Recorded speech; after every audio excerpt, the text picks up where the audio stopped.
Hey lacrosse friends, welcome once again to Lacrosse Link here on Lax Sports Network. Make sure you join us every Thursday at 8 p.m. You can also check the archives here on LSN and on the Lacrosse Link YouTube page, whatever works for you. I am Steven Stamp, your host. Very excited for the show this week. Have a great conversation. It's the Penney and Leno show. Speak with Eric Penney, who was signed by the Philadelphia Wings on Thursday, found out Friday of last week that he would be starting on Saturday at noon for the Wings against Georgia, and had a great game as they won. He made 50 saves in a huge win. We have an excellent conversation with Eric Penney about that. And then I speak with Dave Leno, who had a pretty big Saturday himself as he was pushed into duty doing both that Georgia at Philadelphia game for the ESPN broadcast, and then that evening the Saskatchewan at Albany game. So two NLL games about 5 hours apart. Dave Leno joins us here on Lacrosse Link as well. And then the rundown where we hit all the topics in the news in the world of lacrosse. This is Lacrosse Link, your link to all things lacrosse. Beautiful play, Aaron Greyeyes. He is having himself a tournament. He made the save regardless of the crease call, and that shows he is at his acrobatic. In the middle, it just bounces off, but it's picked up and scored.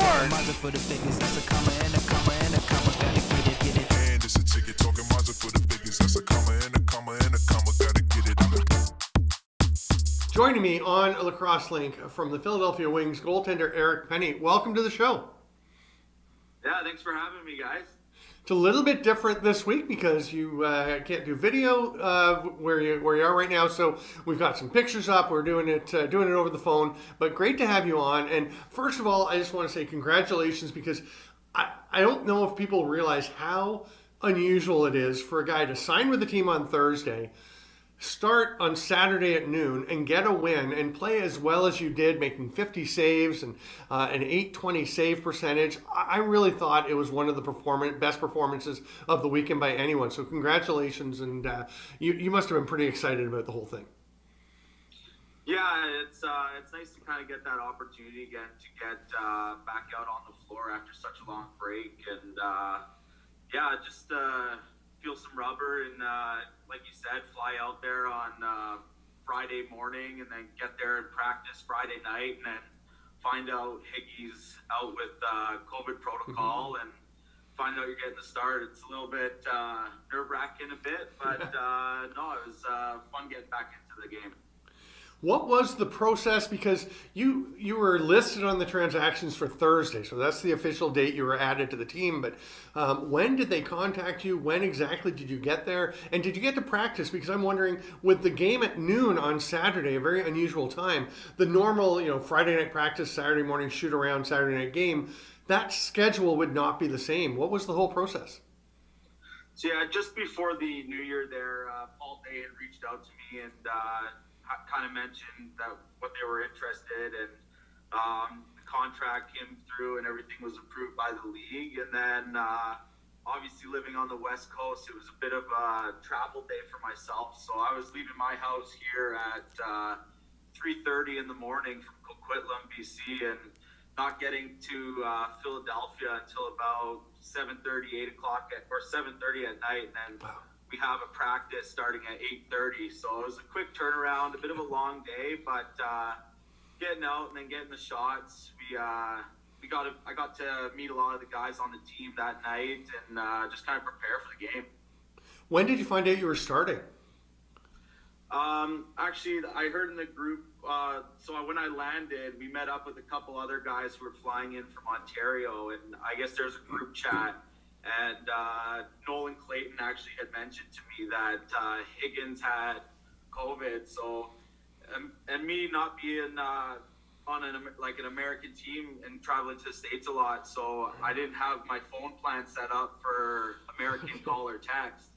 So I just kind of showed up to the rink and introduced myself to Paul Day, met him, and he kind of said, "Hey, just so you know, Higgy's out, you're getting a start, and take whatever shots you need tonight to prepare, and let's have a game tomorrow." Wow. It's funny, the little things like that, right? Like the phone plan, because you were with the Warriors. You're an Ontario guy. St. Catharines based, right? Like you played junior in St. Catharines. but now you're saying you're in Coquitlam, working in Port Moody, so you've made the shift out to the West Coast. So it's not often you see the Ontario guy out in BC who's coming back to an Ontario team, but it does obviously add the travel, but a big opportunity for you, and I'm sure the Wings are excited. I'm curious what the feeling was like getting back. You mentioned it had been quite a while, but you did go to camp with Vancouver this year, right? And then wound up getting released at the end of camp? Yeah, so I got released there at the end of camps, and then had those few weeks off for the beginning of the season, and then luckily got the phone call and got an opportunity to get back into the league. And this is a league that if you're out too long, it's hard to get your way back in. So just kind of having that opportunity to get back in and play lacrosse again is just like, I'm very fortunate to have that opportunity.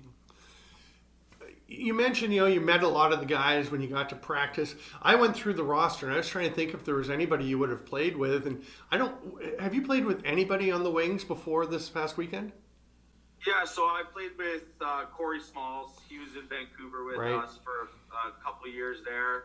And Wagner as well. And he was with us in Vancouver for a season. And obviously Nolan Clayton came out for half a season with us as well. So, a lot of new guys, but, everyone in that locker room, it's a great chemistry they have there, and everybody gets along well. And, they welcomed me with open arms, and, we had a good time, and, So one of the things that goalies and defense corps always talk about is the importance of communication, of getting familiar with each other, of being able to understand, the goalie knowing what his defense is going to do, the defense understanding what the goalie wants. And you show up, like you say, an hour before practice Friday night. There you are starting, 15 hours later, you're starting your first game. There's no way you have an opportunity to really establish that. And yet you came out and looked great. You didn't give up a goal in the entire first quarter. Obviously things were working. How do you fast track the communication and the chemistry between the goalie and the defense in that case? Yeah, so before my flight, I was actually lucky enough. I downloaded a couple of the Phillies' past games, so I was kind of familiarizing myself with their defensive system and just kind of getting familiar with the guys and some of their tendencies, and also watching a lot of Georgia film as well to pick up on their systems. But I had a conversation with Paul Day before the game, and we kind of joked about it. And I said, he's asking me how you feeling and all that. And I kind of looked at him and I said, I only have one job, and that's to stop the ball. So I find myself as more of a reaction goalie. I don't want to get too in depth onto the film, because then I think that's when you start guessing. So I just kind of said, I'm going to go out there, fill the net, and do the best I can. And I was seeing the ball well, and we had a great defensive system in place set by Rubel, and we just kind of packed it in, and I was getting the shots that I was familiar with seeing, and it was a successful night that night. So it comes down, obviously the big moment is the last minute of the game. Matt Rambo takes the shot on the empty net, which the cameras focused in on Paul Day after, and it was fairly clear he wasn't too happy about that shot being taken. I mean, and that I think is more a question of Matt Rambo not being a guy who's played box his whole life, just not necessarily the instincts as highly evolved. But you give up the goal, with a second to play to Georgia, and then you go into overtime and get that goal from Reardon. What was the feeling like amongst the team when Blaze Reardon scored that goal and the great pass from Crowley? Because I imagine it had to be a big relief after it looked like you had the game and it seemed like it might be slipping away. Yeah, they got that goal with, I think it was 0.6 seconds on the clock, and obviously that's nothing you want to have happen in a tight game.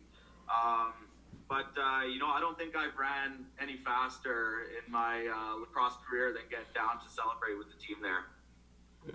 You were Kristen Del Biancoing with the blazing speed out to the other end of the floor. Yeah, it's funny because he's a goalie in the PLL and field lacrosse, so he understands. And when I got to see him, I was super relieved and gave him a big hug and thanked him because, I think it was 15 seconds into the overtime, and I didn't even have a chance to see a shot. So I was very thankful, that's for sure.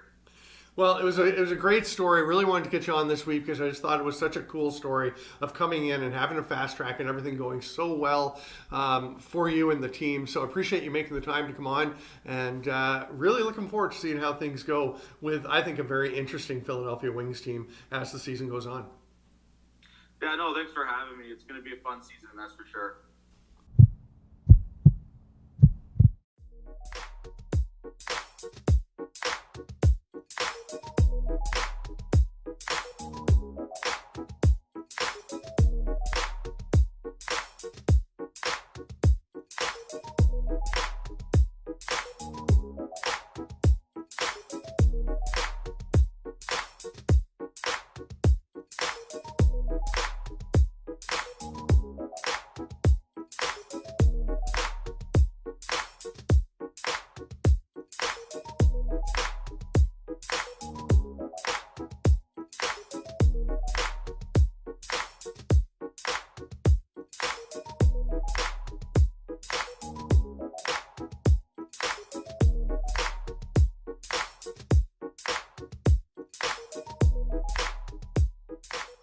Joining me on Lacrosse Link is the play-by-play voice normally of the New York Riptide, but this past weekend, the play-by-play voice of both the Philadelphia Wings and the Albany Firewolves. What a day it was for you on Saturday. Dave Leno, welcome to the show. Stephen, thanks so much for having me. I really appreciate it. I think fondly of you and all the work that you do, not just in the NLL, but for all of lacrosse, and I'm grateful to be here. Well, thank you for that. And I just thought it was fascinating. I know you had to step in and do the Philadelphia game for the ESPN broadcast at noon on Saturday. And then I was watching the evening game from Albany, and I thought, the announcers sound similar. I hadn't heard that it was you. I guess I missed the opening. And I thought, well, he sounded the same. He's referencing that thing, that's a similar thing. And then you said, it's Dave Leno. I'm like, oh my God, he's doing the other game. So I immediately Google mapped how long it takes to get from Philadelphia to Albany. And so I was about a 3.5 to 4 hour drive and thought, there's no way he made that drive. And I don't think the league gets a helicopter to fly you. So can you take us through the logistics of doing a game at noon and then a game at 7 on the same day in the NLL? Yeah, well, it came down pretty quick. Originally, I was told that I was asked to step in for the NLL Game of the Week on ESPN because Brendan wasn't feeling well, Brendan Glasheen, and I hope he's doing better if he's watching or anybody knows that's following. And I was grateful to step in and work with Mitch Belisle, who, like you mentioned, I do work with actively calling New York Riptide games, and Devin Caney is the sideline. So that was already in place. And then maybe 4 or 5 o'clock Eastern time, I got a call from the league saying Brendan can't do the game in Albany, and I guess the person that they were going to have actually wasn't feeling well too. So they were in desperate need of another announcer, and they asked if I could do it. And I said, absolutely, I want to help you guys out. And I think logistically it can happen because, as you mentioned, we had the Georgia-Philly game at 12 at the Wells Fargo Center in Philly. Mm-hmm. I'm from the suburbs of Philadelphia, so that is my quote-unquote home arena that I've grown up going to 76ers, Flyers games, etc. And even we know you're actually there because you did tweet the picture from the press box of the floor. Yep. So awesome venue, and they put on a great show at the Wings. Really well done. Logistically, to your question, from there to the Freedom Broadcasting Studios located in Clifton, New Jersey, is about an hour, 30-minute drive. Now, there was a lot going on. I was a little nervous because after the Wings game, there was a NHL Flyers game that night, and also the Eagles game literally right across the street at Lincoln Financial Field in Philly. But after our game ended, cleaned up my notes, said goodbye to the crew, bolted out of there, got on 95, and went to Clifton. And I actually made it there in pretty good time, a couple hours early. I think I walked in the door at the same time as Andy Towers, getting ready for the Saskatchewan-Albany game, which was another great game. What I love, Stephen, about this league, and especially this year and going back, obviously, for the history of this league, is that there's not just the goal scoring, but the talent on both sides, the parity, I think too. And just the games that I did, we had some fantastic games. Even though the Rush only scored 5 goals, that was a very close game up until the start or maybe midway through the fourth quarter. And obviously, the Philly Georgia game is always a 1-goal game seemingly over the last couple of meetings, and Reardon ended that one. So a thrilling day and a lot of prep work, as you well know, in this business. But that's something I really pride myself on. Yeah, you tweeted out some pictures of your game sheets with all the information, and I'm wondering, like, doing the two. I've done multiple games in a day many times at tournaments and world championships and European championships and things. I've never done 2 NLL games in one day, and it's a much bigger broadcast. It's a bigger production, and there generally is a lot of preparation that goes into it. So I'm curious how it felt doing the 2 games, and if you got. It didn't seem like you got mixed up between the games at all, calling the second one. It seemed like you were on the second one once you got there. Yeah, no, I appreciate that. When it comes to prep work, first and foremost, for those that don't know my background, I cover a multitude of sports.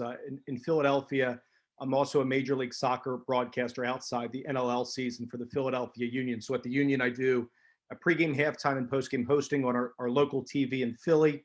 And I also do play-by-play as well. Stepping in for JP Dellacamera, our number 1 play-by-play guy when he has national work. I also do radio play-by-play.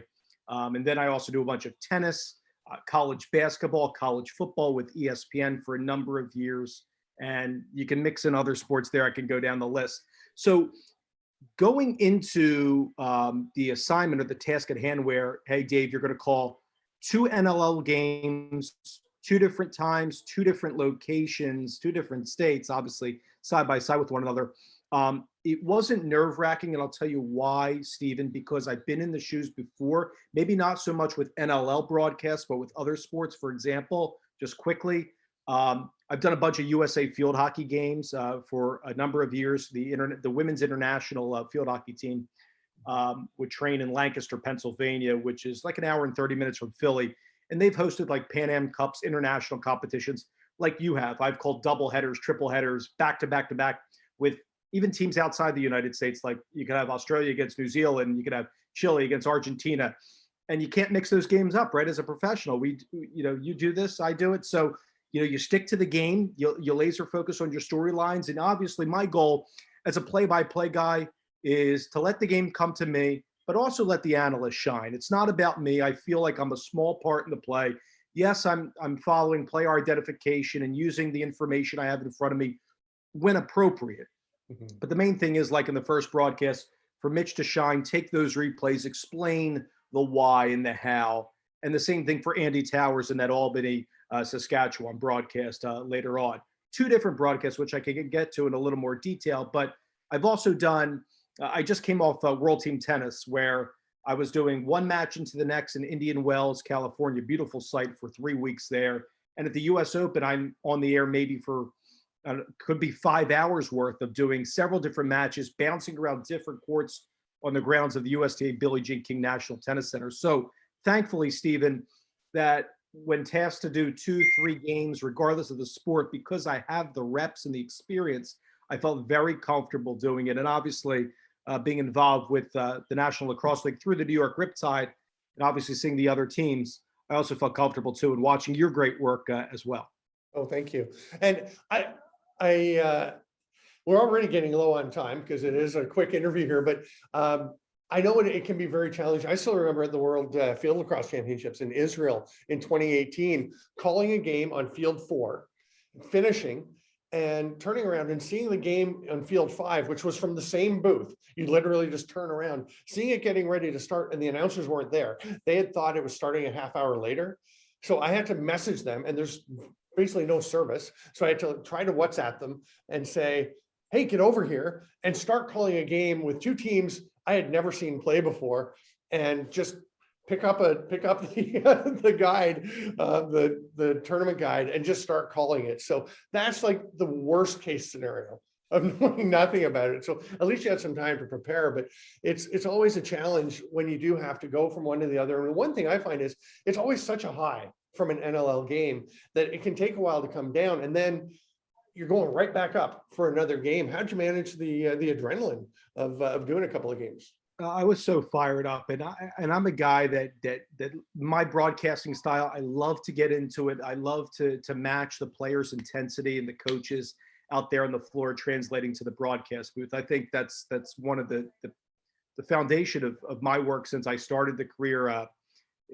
Always wanting to do this since I was in college at Indiana University in Bloomington, Indiana, and now all the way to where my career has taken me to this point.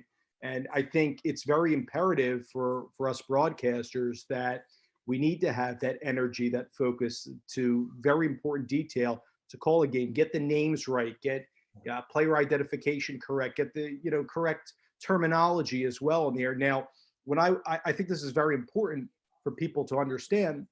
When I'm doing the game at Wells Fargo Center at Georgia against the Wings, I'm looking down. I'm calling. We're very high up, but I was comfortable calling the game off the floor. Obviously, I have the monitors there to take us through replays, go into break, and I'm focused on the monitors, not to get too technical on the broadcast side for everybody, but totally different from when I did that Saskatchewan-Albany game. I'm sitting in a studio, and I'm looking at two different monitors with Andy Towers, and we're at the liberty of just what the cameras are showing me. The crew was fantastic up at Albany and in the control room in Clifton, New Jersey, but totally different. I'm calling what I'm seeing, and I'm not trying to guess. Right. Different from, when I was doing the Wings Georgia game, I could look around the whole venue, Stephen, and I could, basically talk about what the atmosphere was, everything. I could only go off what was being shown. So two different types of broadcasting, I guess, foundations for me. I don't know if the audience would be able to decipher the difference, which would be a good thing if they can't. And I just try to do the best job I can for the entire crew. It's very different. It's difficult to call a game from monitors and have the same kind of call. And I thought you and Andy did a good enough job that people I don't think could tell that you weren't there. So that to me is a pretty good sign that you guys handled it well, because it is a big challenge. We are basically out of time, but I do want to get to one last thing, because I remember I was watching the game and you mentioned you called a reverse whip shot. And I thought to myself, nobody does that. Nobody says that, because it's a thing that I made up that I don't know if anybody else even knows what it is. To me, it's when a guy's got like his back to the net or sideways to the net and just kind of throws a backhand, just kind of whips it backhanded. And I heard you call it, and I thought, where do you get that from? And then you mentioned later in the game that you've been watching the Philly at Toronto film, a game that I'd done, and saw Kevin Crowley using a reverse whip. So I was like, oh my God, it's the community of broadcasters is sharing. And that was kind of neat. That was fun for me. Yeah, now I got to give the proper credit to you. You guys did a phenomenal job on that broadcast. And I think that's important for those that really don't know too much about broadcasting 101. It's not just looking up. I'm not a huge stats guy on the broadcast just to make myself look smart. If I can go into a particular story about a player when the time is appropriate, that's great. Not only what they're doing on the floor, but also outside the rink too. And I think video work is something that I'm really, really big on. And some broadcasters feel very differently. I know some NFL broadcasters walk into a booth, Stephen, and they don't want to watch film. They just want to call the game right in front of them, get out and leave. And that's great. But for me, for identification purposes, to pick up, hey, who's on the right side? Who's on the left? Who's setting the seals? Who's going for the dunk opportunities? Who's great in transition? Why is Trevor Baptiste one of the best face-off guys? I like to watch film, not because I'm going to come out on air and say, the analyst's job is to tell you why that person might be the best. But for me, it helps me with like all the things I just mentioned, identification, maybe some tendencies that I can pick up that I can relay on my next broadcast. It's something I do across every sport that I cover, and I think is really important. You did a really good job of it. Appreciate you taking the time to come on the show and share with us how this whole thing worked out in a very unusual circumstance. So thanks for joining us on Lacrosse Link. Yeah, thanks, Stephen. Continue safe and healthiness to you, your crew, and your family, and have a great rest of the season.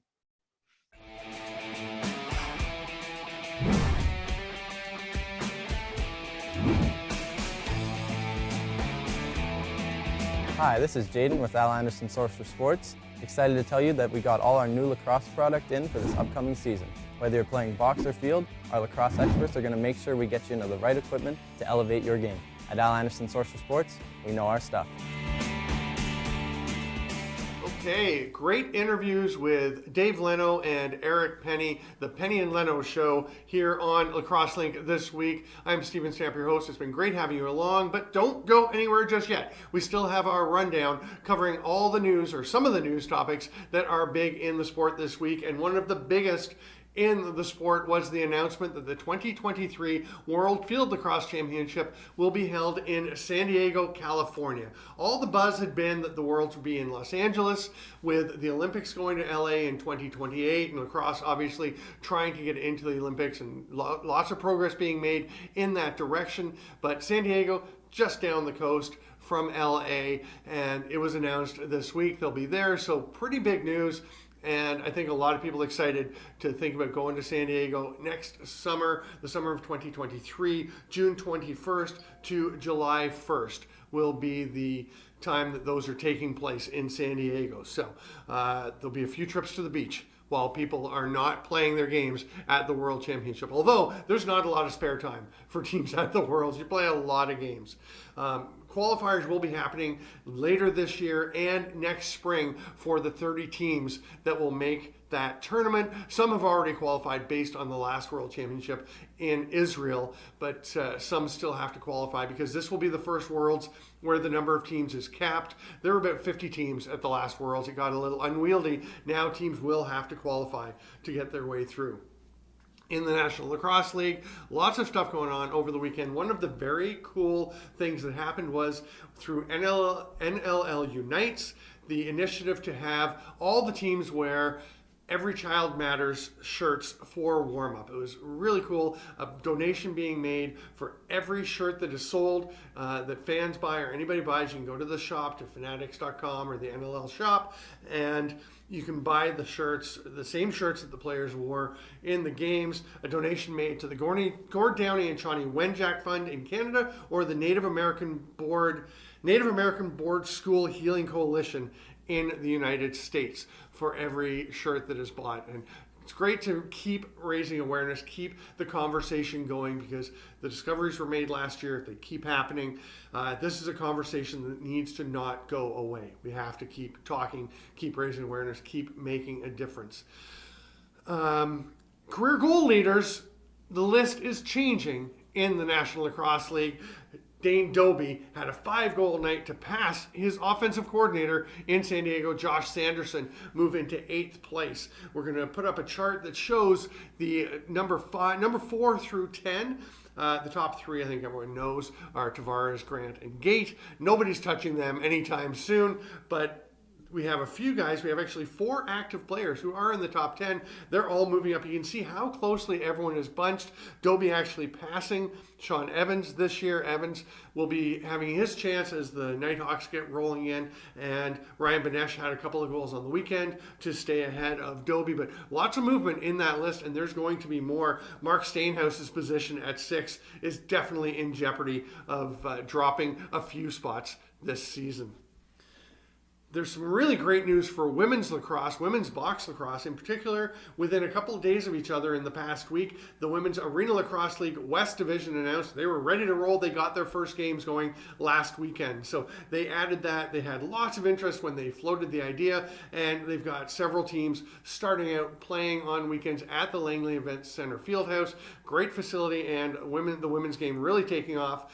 And on the other coast, the East Coast Junior Lacrosse League just announced on Monday of this week that they will be having a women's division or girls division. It's the 17 to 21 junior age group, and that is pretty pioneering. There are not a lot of those. Ontario's got an intermediate division. Alberta has a junior division, but there are not a ton going around. So they, again, put the idea out, got a ton of interest, and plan to have several teams going this summer.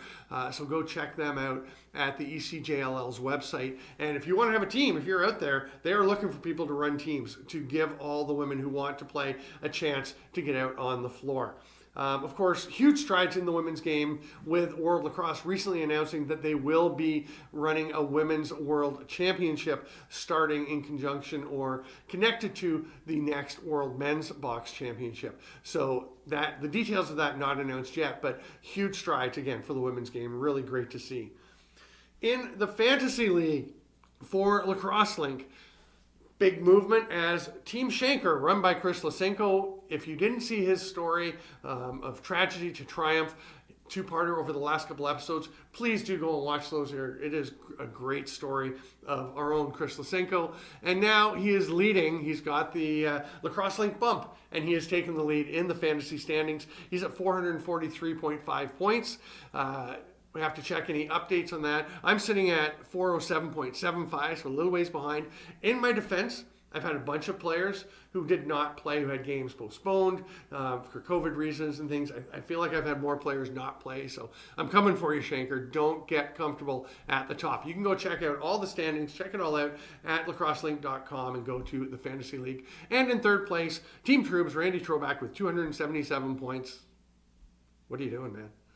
You might need to change a couple of people. We are going to have a chance to change a couple of players partway through the season, so Troops, make the most of it.